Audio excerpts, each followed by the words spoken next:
Quoi, comment vas-tu? J'espère que tu vas bien.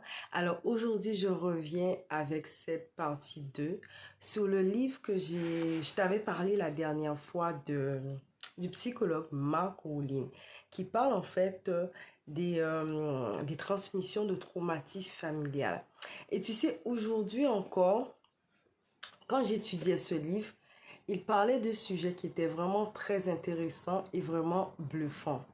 Dans le livre, il explique en gros que dans sa famille, il y a eu cette rupture du lien entre la mère et l'enfant.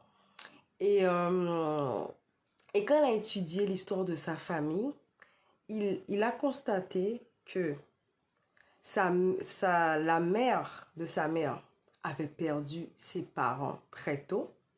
Donc ce qui fait que sa grand-mère n'a pas pu donner les soins maternels, les liens affectifs à sa mère, puisqu'elle n'a pas connu ses parents.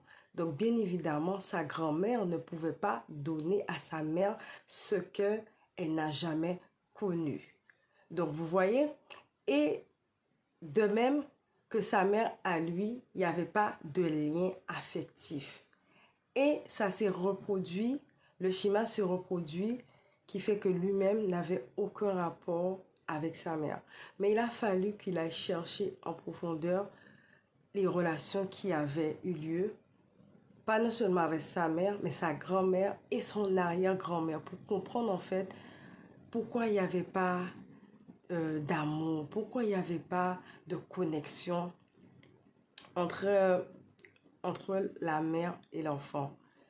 Et il expliquait aussi dans un passage d'un jeune homme, d'un jeune homme que son père, dans une quarantaine d'années, avait commis un crime et cette personne avait été acquittée. Et le fils, 40 ans plus tard, se retrouve dans une histoire d'une affaire avec un associé au même âge que son père, quand cette histoire s'est passée avec son père.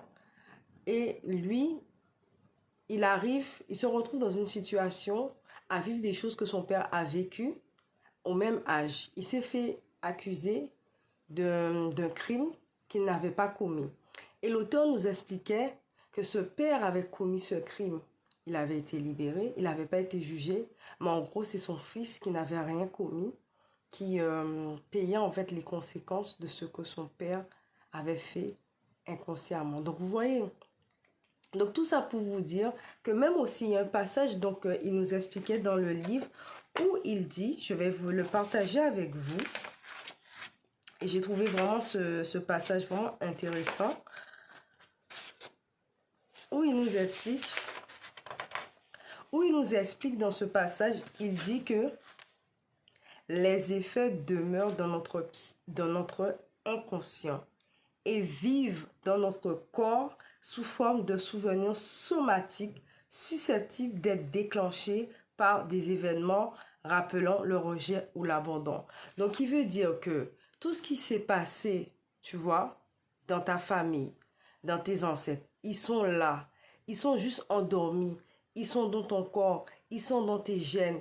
Et il suffit en fait qu'il y a une situation traumatique qui vient réveiller en fait des sentiments de mal-être, des sentiments de rejet en toi. Et des fois, on ne sait même pas pourquoi. Et il explique qu'il y a beaucoup de personnes qui souffrent de mal-être, qui souffrent de dysfonctionnement dans leur famille, ben parce que il y a des choses que leurs pères, que leurs grands-parents, que leurs ancêtres ont vécu. Et à un moment donné, cette angoisse, ce mal-être, cette dépression se réveille. La chose, elle est là. Elle est juste endormie, mais elle est déjà en toi. Elle a déjà, comment dire, elle est en toi parce que tes parents ont vécu ces choses. Donc, c'est comme si ça fait partie de toi.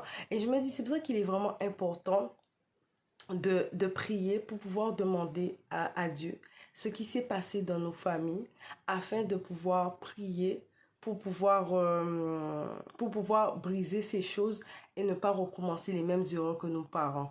Et l'auteur, en fait, il expliquait de la manière dont il a compris que ce lien ne devait pas se répéter dans sa famille, c'est qu'il devait se réconcilier avec sa mère.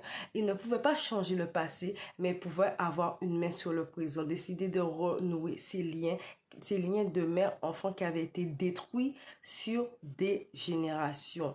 Donc, tu vois, des fois, quand tu connais ton passé, tu connais ton histoire, tu connais ce qui a lieu avant toi, tu n'as même plus le temps de haïr, de détester tes parents, ton père ou ta mère pour ce qu'ils ont fait ou ce qu'ils n'ont pas fait parce que le plus souvent, ces personnes-là sont victimes.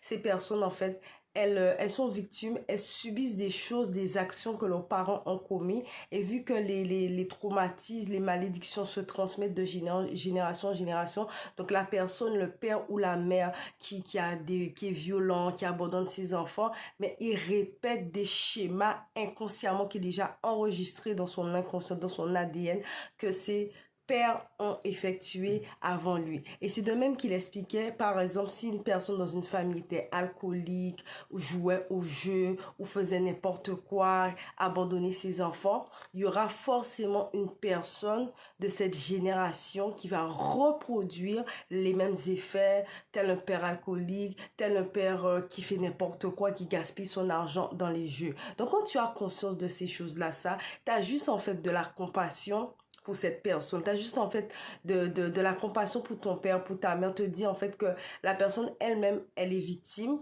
Des fois, elle ne sait même pas ce qui s'est passé dans sa famille avant elle. Elle reproduit des actes, des comportements, des attitudes malgré elle qui sont enregistrées dans son subconscient. Et tant qu'il n'y a pas quelqu'un qui vient dire stop et vient briser cela, et quand tu as conscience de ces choses, voilà, tu es non seulement en paix parce que tu connais ton histoire et tu as le choix. Soit tu décides en fait de continuer à détester, à haïr cette personne et ton père ou ta mère pour ce qu'il a été, ce qu'il n'a pas été, ou bien tu décides de dire que non, à partir de moi, ça s'arrête là et je vais rebâtir en fait, je vais rebâtir sous des nouvelles bases dans ma famille, là où il y avait la haine, là où il y avait la méchanceté, ça ne va pas perdurer sur les générations. Donc, vous voyez, donc c'était ce que je voulais partager aujourd'hui avec toi, d'où l'importance, tu vois, de connaître ton histoire, qu'est-ce qu'il y a eu avant ton père, ton grand-père, ton arrière-grand-père, pourquoi ils sont comme ça. Voilà, parce que sinon, au final, tu vas rester là, tu vas être malheureux.